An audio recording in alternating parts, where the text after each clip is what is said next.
يا رب العالمين يا رحمن يا رحيم صل ربي وسلم على خير المرسلين يا رب العالمين يا رحمن يا رحيم صل ربي وسلم على خير المرسلين.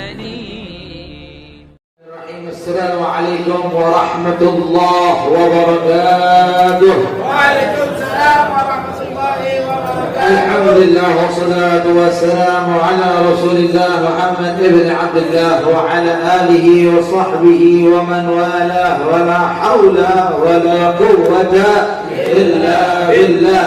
أشهد أن لا إله إلا الله وحده لا شريك له وأشهد أن سيدنا وحبيبنا وشفيعنا ونور قلوبنا ومولانا محمد عبده ورسوله لا نبي بعد. سبحانك لا علم لنا إلا ما علمتنا إنك أنت العليم الحكيم وتب علينا إنك أنت التواب الرحيم. رب اشرح لي صدري ويسر لي أمري واحلل عقدة من لساني يفقهوا قولي. اللهم أعطنا بالعلم وزينا بالحلم وأكرمنا بالتقوى وجملنا بالعافية. حتى بعد.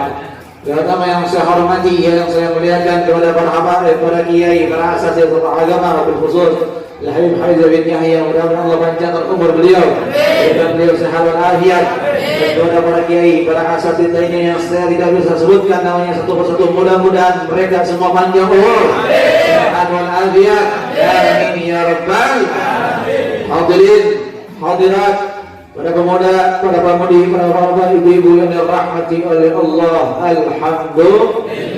Alhamdulillah, di malam yang penuh berkah, malam yang mulia, malam nuzulul Quran, di tempat yang mulia, di bulan yang mulia, Allah Subhanahu wa taala masih memberikan kepada kita semua kenikmatan, nikmat Islam, nikmat iman, nikmat sehat, nikmat istiqamah. Alhamdulillah. Apalagi Masya Allah tadi seperti yang Ustaz Fadhil bilang, dalam keadaan situasi Corona ini ya, jarang kita memberi majelis taklim kayak gini, betul? Betul tidak? Tapi alhamdulillah di sini Allah berikan kita istiqamah. Alhamdulillah di sini Allah berikan kita taufik sehingga kita masih berkumpul, ya, berkumpul untuk Nabi Muhammad, berkumpul untuk bersalawat kepada Nabi Muhammad. Perlu kita ketahui, barusan kita baca burdah, betul? Di dalam syair burdah, saya bacakan satu syair burdah. Al-Imam Busiri beliau katakan, ya akramal khalqi mali man alu dhubihi siwaka inda hululil hadithil amimi. Beliau katakan, beliau kasih obat untuk kita. Imam Busiri kasih obat untuk kita agar kita selamat dari bencana. Corona bencana bukan? Bencana bukan? Jomblo bencana bukan? Bencana jomblo. Ya akramal khalqi ma liman aludhu bihi, kata Imam Busiri. Ya akramal khalqi, wahai manusia yang paling mulia, wahai makhluk yang paling mulia. Saya tanya semua yang hadir di malam hari ini, siapa makhluk yang paling mulia? Rasulullah sallallahu alaihi wasallam. Ya akramal khalqi, wahai makhluk yang paling mulia, mali man aludhu bihi, kepada siapa lagi aku ini minta perlindungan? Siwaka indal hulul hadithil amimi, kecuali kepada engkau ya Rasulullah ketika terjadi bencana-bencana yang timbul di bumi ini. Imam Busiri katakan bahwasanya tidak ada cara agar kita selamat dari bencana kecuali ada sambung dengan manusia yang paling mulia, Nabi Muhammad. Nah, kita kumpul di malam hari ini menyambungkan hati dengan Rasulullah adalah cara agar selamat dari bencana, termasuk bencana Corona. Amin ya rabbal. Mudah-mudahan dengan kumpul kita yang sedikit ini, ya Rasulullah melihat kita Allah meridhai perkumpulan kita, dan dengan perkumpulan ini Allah angkat bencana corona ini. Amin. Amin ya rabbal alamin. Makanya ini masya Allah hadisnya nyambung ya. Kita kan setiap bulan sekali itu ada kajian hadis. Ya, ini sekarang kitabnya kita Mukhtarul Hadis, hadis yang keempat. Hadis keempat, Rasulullah SAW bersabda, "Ahabbul bilad ilallah masajiduha, wa abghadul bilad ilallah aswaquha." Rawahul Muslim. Di hadis keempat, Nabi Muhammad katakan, "Ahabbul bilad," tempat yang paling Allah cintai, masajiduha, masjid-masjidnya. Wa abghadul bilad ilallah aswaquha, dan tempat yang paling dibenci oleh Allah yaitu pasar-pasarnya. Saya mau nanya sama yang hadir di malam hari ini, percaya nggak sama Nabi? Betul. Nabi katakan tempat yang paling Allah cintai apa? Pasar atau masjid? Ya, kenapa kok masjid sepi sekarang? Corona. Ke pasar. Corona. Memang corona pernah masuk masjid? Betul tidak? Sejarah sobat dari awal timbul corona sampai sekarang, ada nggak orang lagi sholat berjamaah di masjid kena corona pulang-pulangnya? Ada. Yang ada tuh di Bandung tuh kemarin-kemarin 200 jamaah gereja kena corona gara-gara apa? Ibadah di gereja. Betul tidak? Betul. Kok terbalik? Masjid ini tempat yang Allah cintai. Gak mungkin kalau tempat yang Allah cintai di dalamnya ada penyakit. Betul tidak? Gak mungkin tempat yang Allah cintai di dalamnya ada bahaya. Justru tempat yang Allah cintai adalah tempat yang paling aman dari segala bencana dan musibah. Allah sudah buktikan di Indonesia ketika datang, jangan ke corona, dulu sebelum ada corona ada tsunami di Aceh, betul? Ketika semua bangunan runtuh, hancur terkena tsunami, yang kokoh apa? Masjid. Betul tidak? Lah masjid kena tsunami aja nggak roboh, apalagi masuk corona. Betul tidak? Masjid itu tempat yang Allah cintai. Masjid adalah tempat yang Allah cintai karena masjid ada luar rumah-rumahnya Allah. Tapi tetap kita ikut apa yang dikatakan pemerintah. Cuman jangan berarti ikut kata pemerintah terus masjid kosong plong, jangan.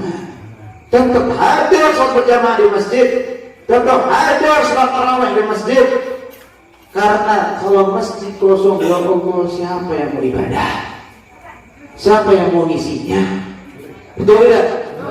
Tetap kita ikhtiar, tetap kita jaga kebersihan, tetap kita ini waspada, tapi takut panik itu tidak loh. Ya mudah-mudahan sebentar lagi corona ini diangkat oleh Allah Subhanahu. Amin ya rabbal alamin. Maka hadirin yang dirahmati oleh Allah Subhanahu wa taala, masya Allah. Tapi ada hikmahnya ini. Kenapa kok Allah berikan wabah corona kepada negara kita, kepada dunia? Sehingga dengan ada corona, pemerintah mengedarkan aturan-aturan untuk mengurangi aktivitas di masjid, untuk mengurangi aktivitas di majelis taklim, supaya pada kangen sama masjid. Betul? Supaya pada kangen sama majelis taklim. Coba sekarang bagaimana keadaan kita? Wah, masjid ditutup saat Jumat tidak boleh. Wah, bingung. Betul tidak? Kok bingungnya sekarang? Kemarin sebelum ada corona, masjid terbuka lebar, majelis taklim terbuka lebar, pada bingung tidak? Pada hadir tidak? Tidak ada yang hadir, betul. Makanya kenapa kalau Allah tutup masjidnya, Allah tutup majelis taklimnya, supaya kita merasakan rindu dan kita tahu hakikat masjid dan hakikat majelis taklim. Maka hadirin yang dirahmati oleh Allah Subhanahu wa taala, dalam hadis ini Nabi Muhammad sudah jelaskan tempat yang paling Allah cintai masjid-masjidnya. Masjid adalah rumah Allah. Siapa yang datang ke dalam rumah Allah, maka dia tamunya Allah. Dan masjid adalah tempat yang mustajab untuk berdoa. Maka usahakan kalau kalian ingin doa kita diijabah, ya doanya ning jero masjid habis sholat berjamaah. Dan wa abghadul bilad ilallah aswaquha, tempat yang paling Allah benci apa? Pasar. Sekarang yang ramai itu masjid ke pasar. Loh, PSBB loh. Atau ramai pasar? Loh, kok aneh? Kok masjid sepi, pasar kok ramai? Masya Allah. Kenapa kalau Nabi katakan pasar itu tempat yang dibenci oleh Allah? Karena di dalam pasar banyak orang yang bermaksiat. Banyak orang yang jual belinya tidak betul. Banyak orang yang jual belinya modalnya bohong. Contohnya apa? Contoh nih, saya jual apel. Apel itu modalnya contoh sekilo itu contoh 50.000. Ya, dijualnya sama saya, ada orang beli sama saya, Bib, saya beli apel berapa sekilo? Berapa Bib? Saya bilang 70.000. Oh tuh Bib, orang pisan sih Bib. Wis tuh Bib, kurangi sih Bib 55. Aduh jangan, modalnya juga gak segitu. Betul tidak? Ya hati-hati itu, hati-hati kita jangan pernah nyebut modal lah kalau dagang. Ya, jangan pernah nyebut modal kalau dagang. Kalau kita nyebut modal, modalnya bohong. Ya Allah, jual belinya tidak sah. Hati-hati. Haram. Kita bohong kalau jual beli. Makanya kalau jual beli itu yang jujur aja kan. Mau beli silahkan segitu harganya. Enggak ya, gak usah nawar. Itu dah wis. Ya. Nah di pasar itu banyak yang berbohong. Jual belinya nggak bener, akadnya nggak bener, banyak yang tipu, banyak yang bohong, banyak yang maksiat. Makanya pasar tempat yang dibenci oleh Gusti. Kenapa pasar itu tempat yang dibenci oleh Allah? Pertama banyak maksiat, yang kedua pasar itu tempat yang banyak melupakan kita kepada Gusti. Yang diingat di pasar apa? Duit dan duit, betul. Sampai lupa ada duhur. Allahu Akbar, Allahu Akbar. Entahlah. Nanggung yang beli. Nanti jam 1 wis. Jam 1 masih ada yang beli. Belum 1. Nanggung nanti jam 2. Jam 2 ya, belum 1. Mau 1 ada lagi yang beli. Terus nanggung 4 dan setengah 3 akhirnya bablas enggak sholat zuhur gara-gara apa? Ngaladeni wong sing beli. Betul tidak? Yang makanya pasar itu tempat yang dibenci oleh Allah. Karena di dalam pasar banyak orang-orang yang lalai kepada Allah. Banyak orang yang meninggalkan sholat karena hanya dunia dan duit. Maka hadirin dirahmati oleh Allah, apalagi di bulan Ramadan. Di bulan Ramadan perbanyak kita i'tikaf dalam masjid ya. Seperti mana dikatakan oleh orang-orang soleh, karena salafun salih rahimullah idza shamu jalasu fil masajid wa qalu nahfaz shaumuna wa la nadtab ahadan wa shaghalu waqtuhum bi tilawatil Qur'an. Mereka dulu orang-orang soleh yang terdahulu, jika mereka berpuasa, mereka duduk di masjid-masjid, nongkrongnya di masjid. Lah kita ini kalau Ramadan nongkrong di mana? Jembatan, sawah, ngabuburit ya, ngabur. Apa sih artinya ngabuburit itu apa sih? Apa? Nungguan buka. Oh nungguin buka.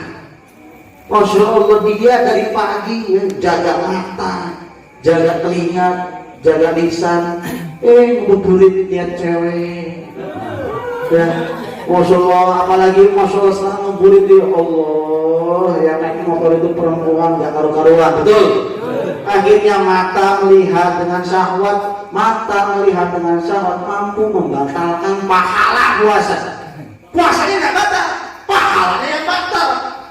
Makanya kata Nabi Muhammad, kam min shaimin laisa lahu min siyamihi idal ju' wal 'atas.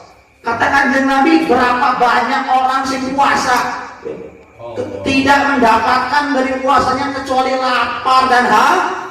Kenapa? Kalau dia cuma mendapatkan lapar dan haus, dia tidak mendapatkan pahala pahala puasanya hilang, pahala puasanya batal gara-gara lihat dengan syahwat. Perkara dengan syahwat. Makanya orang-orang soleh ngebuburitnya di masjid, ya, jangan ngebuburitnya di sawah, jangan ngebuburitnya di jalanan. Ngebuburitnya di mana? Di masjid. Dengan apa? Dengan baca Al-Quran. Mereka menjaga lisan mereka dari menggunjing di bulan Ramadan. Mereka jaga lisan mereka dari berbohong di bulan Ramadan. Mereka menjaga lisan mereka dari perkara-perkara dan sumpah-sumpah yang palsu di bulan Ramadan. Mereka menjaga lisan mereka dari mengadu domba saudaranya di bulan Ramadan. Karena apa? Karena takut kalau dia puasa tapi lisannya nggak dijaga, matanya nggak dijaga, dia puasa cuma dapat lapar, cuma dapat haus. Waliyadzubillahimin. Dan mereka sibukkan dengan baca Al-Quran. Nah, makanya qala ahadun shalihin dalam kitab, berkata salah satu orang saleh, adwiyatul ruh khamsah, obat ruh. Kita ini kan hidup ini ada jasad, ada ruh. Orang yang ada jasad tapi gak ada ruhnya ya orang mati. Nah, jasad kalau sakit, tubuh kita kalau sakit ada obatnya enggak? Ada. Begitu juga ruh. Ruh itu kalau sakit ada obatnya. Apa obatnya ruh? Nah, ini obat ruh itu ada 5. Obat ruh itu ada 5. Apa yang pertama? Yang pertama qiraatul Quran, membaca Al-Quran. Nah, obat ruh yang pertama itu baca Al-Quran. Wal Quran syifa lil mu'minin. Quran itu obat untuk orang-orang yang beriman. Pernah nggak kita dengar ruqyah itu pernah nggak? Nah, orang yang ruqyah itu orang yang waras, orang yang sehat, orang yang sakit. Biasanya sakit apa kalau di ruqyah itu? Sakit nggak bisa move on ya. Ya, betul tidak? Sakit patah hati gitu. Itu harus ruqyah itu. Nah, ruqyah itu apa obatnya?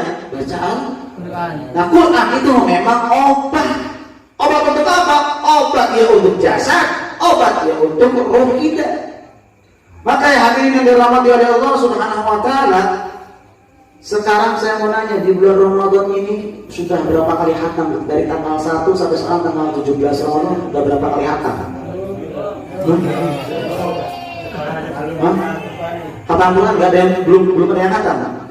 Itu kalau gak ada Quran yang khatam, dari tanggal 1 sampai tanggal 17 Ramadan kita sudah nonton sinetron berapa episode?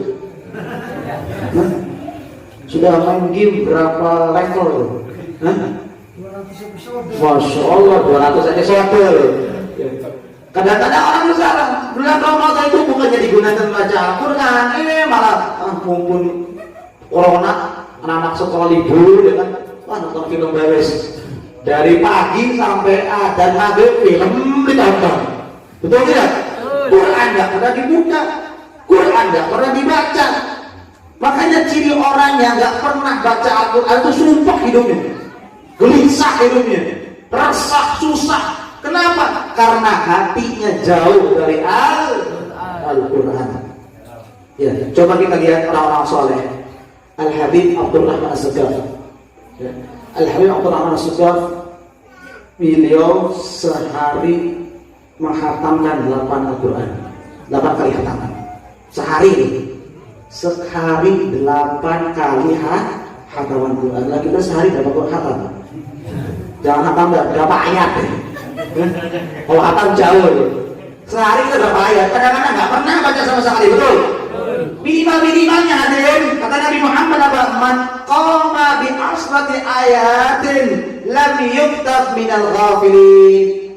Ya, kalau kita baca Al-Quran 10 ayat aja sehari 10, maka kita tidak termasuk orang-orang yang lalai kepada Gusti.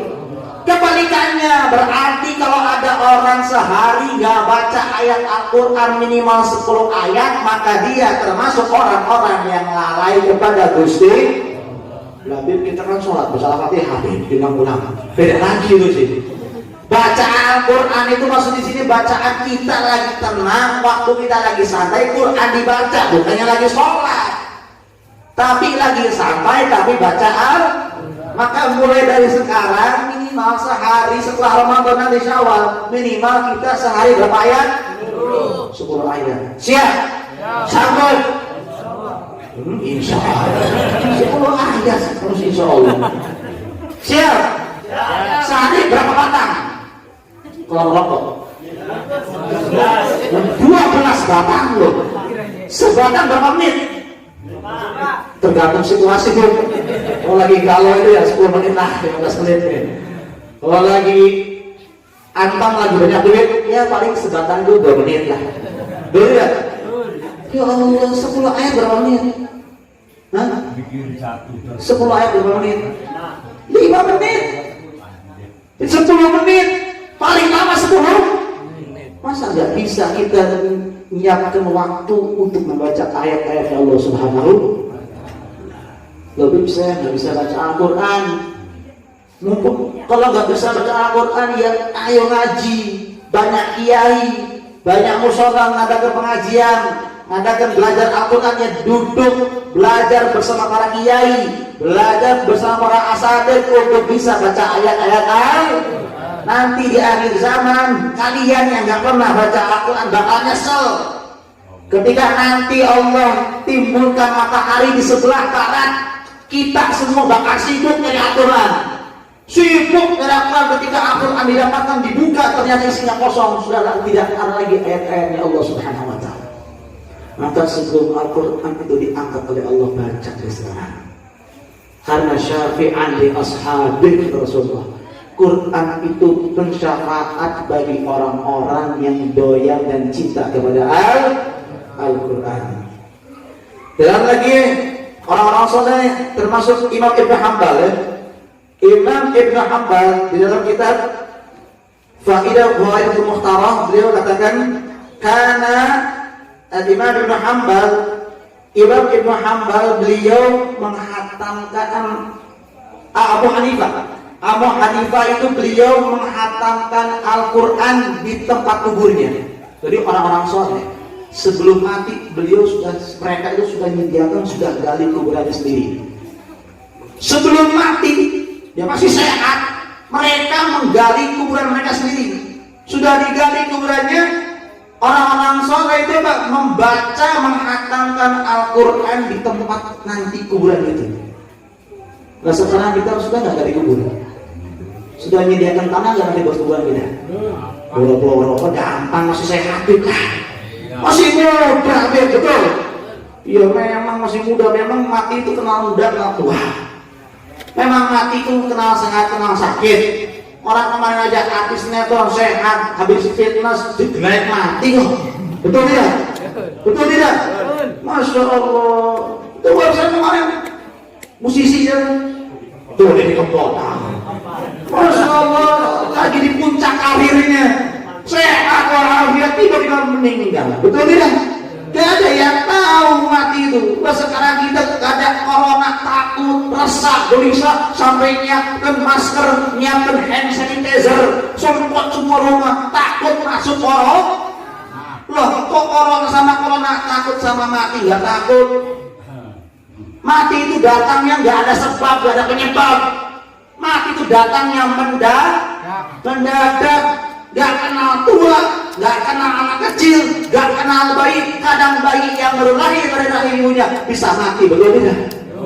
Kenapa? Pernah gak kita takut kepada kematian seperti takutnya kita sekarang gara-gara corona? Pernah gak?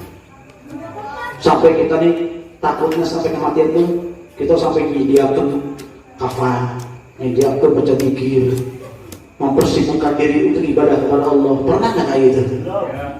Nah, nggak pernah. Sama corona sibuk, wah bersih. Salaman cuci tangan lagi. Salaman tipis tangan selama terus. Masya Allah, dicuci itu pakai alkohol. Masya Allah. Takut kena corona. Di mana pakai masker, takut kena corona. Lah sama mati, pernah nggak kita takut seperti gitu? Sampai kita gini takutnya masalah mati, sampai kita nih menyediakan waktu untuk ibadah sama Allah, nyiapkan waktu untuk baca Al-Quran karena takut sama yang namanya mati. Nah, Imam Ibnu Hanbal beliau menghatamkan Al-Quran di lubang kuburannya berapa kali? 7.000 kali hataman. Masya Allah, di dalam kuburannya beliau 7.000 kali hataman ada hatam Al-Quran. Bagaimana kuburannya taman-taman surga itu? Bukan hanya itu, Ra'aitu Abu Hanifah qad khatama Al-Quran fi syahr Ramadan 60 khatmatan bil lail wa 60 khatmatan bin nahar. Bahkan orang-orang soleh katakan ra'aitu, aku melihat Abu Hanifah itu seorang ulama besar, mujtahid besar. Wa qad khatama Al-Quran, beliau Abu Hanifah ini menghatamkan Al-Quran di bulan Ramadan 60 kali di malam hari dan 60 kali di malam hari. 120 kali hatam Al-Quran setiap harinya. Nah, bacanya gimana? Pasti kita bingung, betul tidak? Orang kita baca sejujurnya jam-jaman lah kita. Itu orang soleh Quran sudah di kepala mereka. Orang-orang soleh baca Al-Quran itu setiap ayat-ayat Al-Quran kayak baca Al-Fatihah. Kenapa mereka bisa demikian dikasih keberkahan waktu oleh Allah? Karena istiqomahnya mereka. Kita kalau istiqomah, Allah akan berikan keberkahan waktu. Ini ucapan demikian nggak bisa ditolak oleh akal sehat, nggak bisa. Tapi apa? Ini bisa kita rasakan kalau kita praktekkan dalam diri kita sendiri. Contoh saya sudah coba saya berikan amalan contoh baca sholawat 1000 kali. Kira-kira pas pertama kali baca sholawat 1000 kali berapa jam kira-kira? 4 jam. Hah?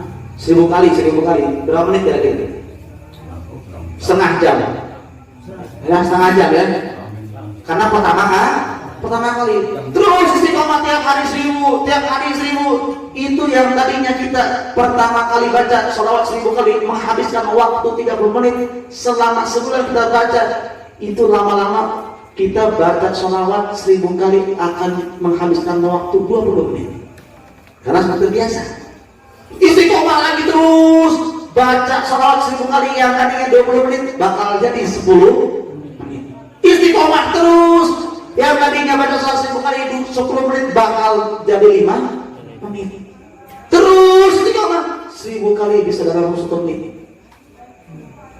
Kenapa? Keberkahan waktu yang diberikan oleh Allah Subhanahu.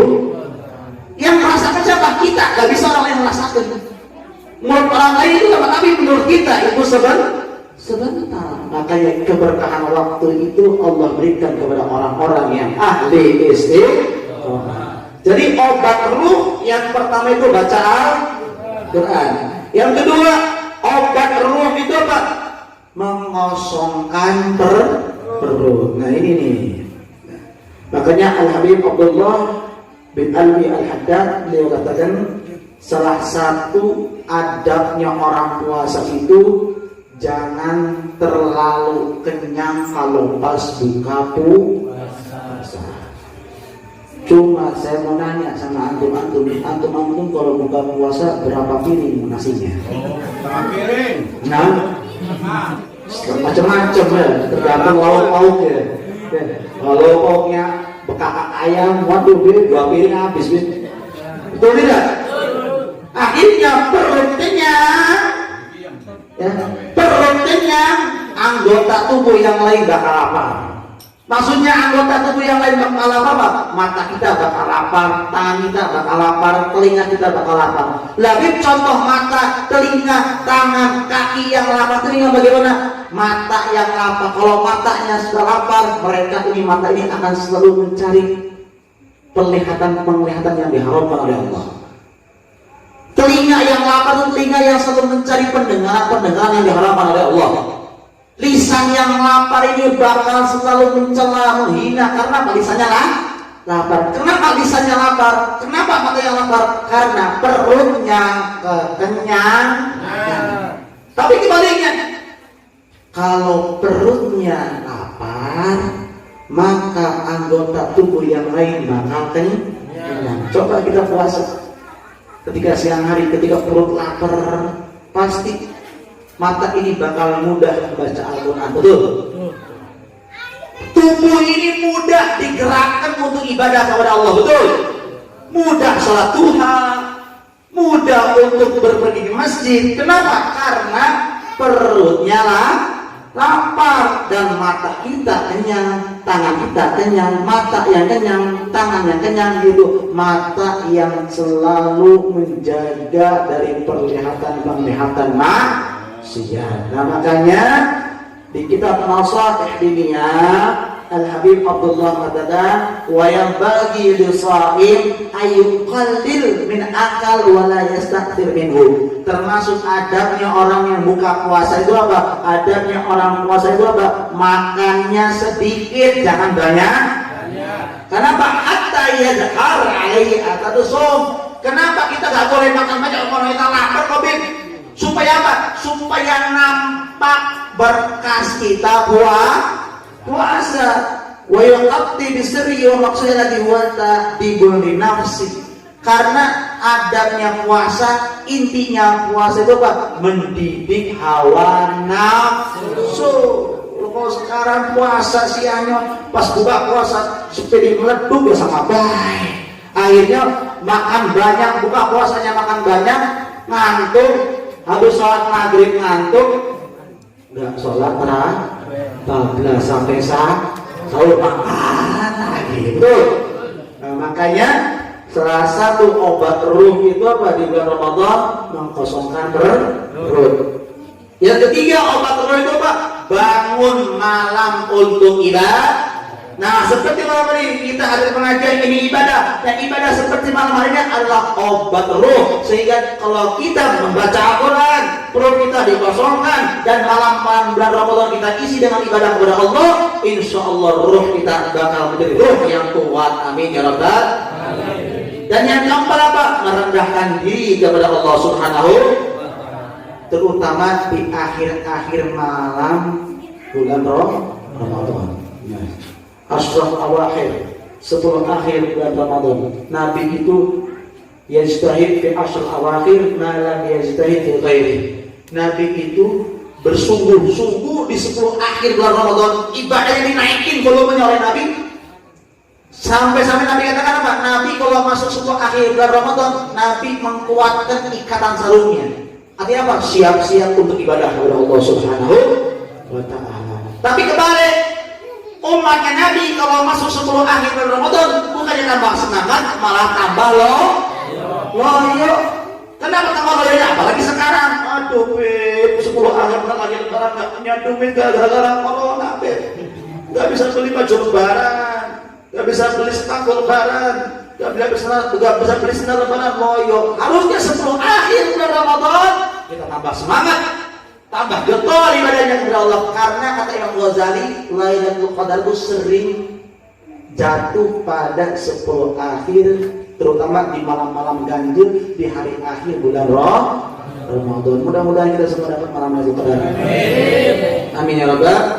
Yang terakhir, obat ruh yang kelima yaitu kumpul dengan orang-orang saleh. Itu mampu membuat kita semangat untuk ibadah. Kumpul dengan ahli ulama mampu menjadikan kita orang yang ahli ilmu. Maka hadirin yang dirahmati oleh Allah, jaga 5 ini. Pertama di bulan Ramadan apa? Pertama kita baca Al-Quran. Yang kedua kosongkan perut, sedikit makan. Yang ketiga lagi. Sholat malam. Yang keempat merendahkan diri di hadapan Allah Subhanahu. Yang kelima berkumpul dengan orang-orang. Mudah-mudahan antum semuanya diberkahi oleh Allah. Mudah-mudahan antum semua diampuni dosa oleh Allah. Ingat. Jangan pernah berbuat maksiat di bulan Ramadan. Ingat. Jangan pernah berbuat maksiat di bulan Ramadan. Karena apa? Pernah di dalam kitab ada orang yang lagi diseret oleh malaikat. Diseret oleh malaikat mau dijebloskan ke dalam api neraka. Nabi lihat, Nabi katakan kepada malaikat, wahai malaikat, tunggu. Siapa itu yang mau angkat? Siapa itu yang mau seret? malaikat. Ketika Nabi Muhammad datangi, ternyata yang disalib oleh malaikat itu adalah umatnya. Maka kata Rasulullah, wahai malaikat, ini umatku, aku ingin bersyafaat kepadanya. Apa kata malaikat? Wahai Muhammad, innahu khasmu Ramadan. Wahai Muhammad, ini umatmu ini apa? Umatmu ini yang saya asal ini ada orang yang memusuhi bulan Ramadan. Apa contoh orang yang memusuhi bulan Ramadan? Contoh orang yang memusuhi bulan Ramadan, dia bermaksiat dan berbuat dosa di bulan, seakan-akan dia nantang bulan Ramadan. Nah, anak bulan Ramadan nih, saya bulan Ramadan tetap mabuk, saya bulan Ramadan tetap maksiat. Tidak ada bedanya bulan Ramadan bulan Syawal ini atau tetap maksiat. Nah, orang yang kayak gitu orang yang memusuhi bulan. Dan nanti orang yang seperti sangat malaikat, Nabi mau minta syafaat. Dikatakan oleh malaikat, ya Muhammad, engkau mau mensyafaati orang yang musuhi bulan Ramadan. Maka apa kata Rasulullah? Ana bari'un mimman khusmu Ramadan. Ingat, kata Rasulullah apa? Aku tidak sanggup dan tidak bisa mensyafaati orang-orang yang memusuhi bulan Ramadan. Artinya apa? Orang yang bermaksiat di bulan Ramadan adalah musuhnya bulan Ramadan. Dan jika dia musuhnya bulan Ramadan, Nabi Muhammad tidak mampu menyafaati di hari kiamat. Na'udzubillah ini. Maka, ayo mumpung kita ini 10 masih masuk 10 pertengahan bulan Ramadan. Ayo, ini adalah 10 pertengahan adalah syahrul ma'abat ayyamun maghfirah. Ampunannya Allah Subhanahu. 10 awal rahmat, 10 pertengahan maghfirah, 10 akhir adalah idgham minan. Ayo yang belum tobat bertobat kepada Allah.